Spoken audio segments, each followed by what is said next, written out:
A new self-study method for language teacher education. What happens when a language teacher educator stops grading her students' reflective essays and starts writing back to them instead? For Laura Park, who educates student English teachers at Ewha Womans University in South Korea, that simple shift sparked an entire research methodology. More importantly, it offered a way for teacher educators to better understand their students' experiences and assumptions, helping them become more reflective, empathetic teachers. Park's paper introduces interactive narrative inquiry, an approach that encourages educators to immerse themselves in their students' stories and examine how those stories reshape their own thinking and teaching practices. This approach to self-study stems from the notion of narrative as virtual reality.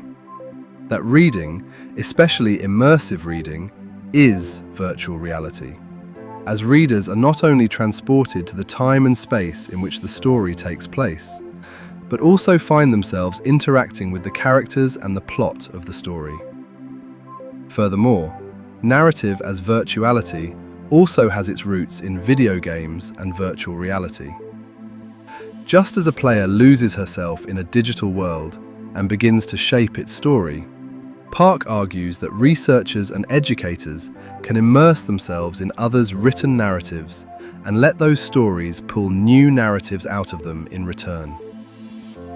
The method grew from frustration.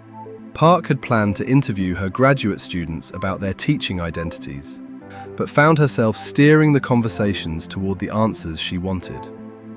So, she turned instead to 2 years' worth of reflective essays that her students had already written for coursework, reading them as a doorway into her own past, rather than as data to be coded.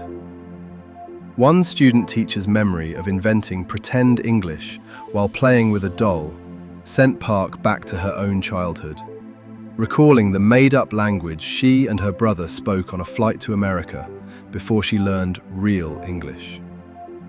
The most pointed moments come when Park turns to the English-only policies common in English teacher-educator programs in Korea. Reading a student's account of quietly taking expensive private lessons just to keep up in graduate seminars taught entirely in English, Park began noticing the same exclusion elsewhere. A third student's story, about being talked over by a friend while ordering food abroad, pushes the analysis further. Park connects it to her own memory of standing frozen in a graduate seminar, unsure which side of the room to join when a professor split the class into native and non-native speakers. Both moments, she suggests, show how easily people are slotted into categories by others, and how easily those categories can be quietly refused. Park's wider point is that language teacher education has lagged behind other fields in adopting self-study, even though it has been standard practice elsewhere since the 1990s. Her method offers teacher educators a concrete way to use their students' writing, not simply as coursework, but as a catalyst for questioning assumptions built into their programs.